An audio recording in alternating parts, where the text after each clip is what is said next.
watching In Focus. In Uganda, the Century Entrepreneurship Development Agency, known as SEDA, has launched a program aimed at helping women and girls to become economically independent and socially responsible. VOA's Paul Diho recently spoke with the agency's founder about the Rising Stars mentoring program. There's a generational gap in Uganda where most of the women leaders are in their 50s and 60s. And we are saying this can't go on. Our population in Uganda is 75% youth, below 30. And when you look around and see where the leaders under those ages, they are not there. So our mission is to create a new generation of women leaders. I was watching one of your videos and I looked at how you're engaging these schools, trying to look out for these kids who are interested, especially young girls who are interested in taking up future leadership roles. Yes. How do you come up with that idea?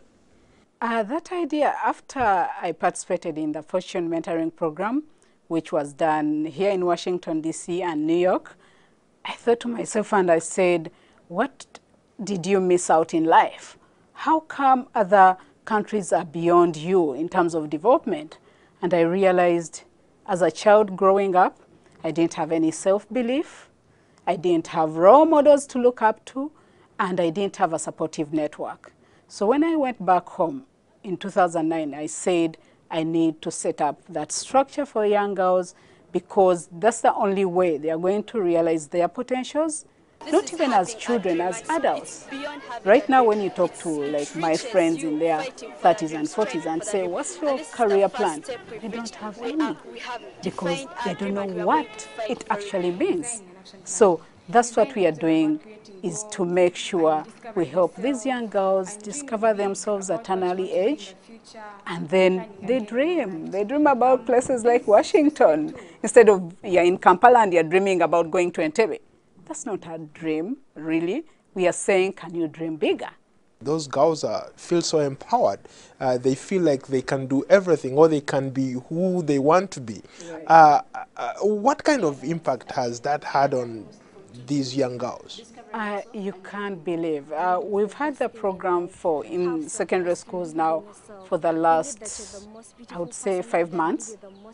But the change in the girls is so transformational that we found some of the girls, they were timid and they didn't know who they are, and they're thinking they are so disturbed about the future.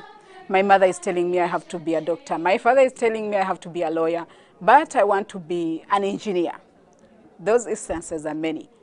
And right now, the girls, we took them through a self-discovery period so they know who they are, and they've dreamt about how they really want to be in future. And they are saying, you know what, Mom, I'm sorry, I don't want to be a doctor. I'm going to be, for example, an architect. Or I'm going to be in journalism. It's not your dream, it's my dream now. And what we are saying is, let the children take charge of their destinies. What kind of leadership skills are you trying to give these young girls? As you know, the education system in Uganda and I've talked to other countries, and it's amazing. I thought it was only Uganda.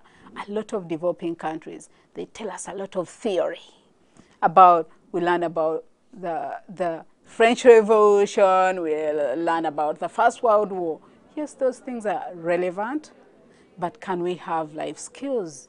Can we talk in schools? Can we talk about setting goals? Can we talk about communication? Because it's key at all levels. For the women, self-confidence and self-esteem. A lot of women fail to even become managers or CEOs because they can't speak. They can't stand in front of people. And don't forget, women are very bright and smart. They'll have their idea, and then the guy will say it, and they will say, oh, I knew that. But you didn't say it. So we are saying, let's give those women, young women, the skills right now. Financial literacy is another one. You know how it is. As adults, as children, we don't know how to save money, we don't know how to plan, we don't know how to budget. And of course, entrepreneurship. We have a challenge of youth unemployment. So we are saying, can we grow entrepreneurs when they are still young? By the time they go to finish university, they will embrace it. That was VOA's Paul Ndiho speaking with Raima Kasule, founder of SIDA International.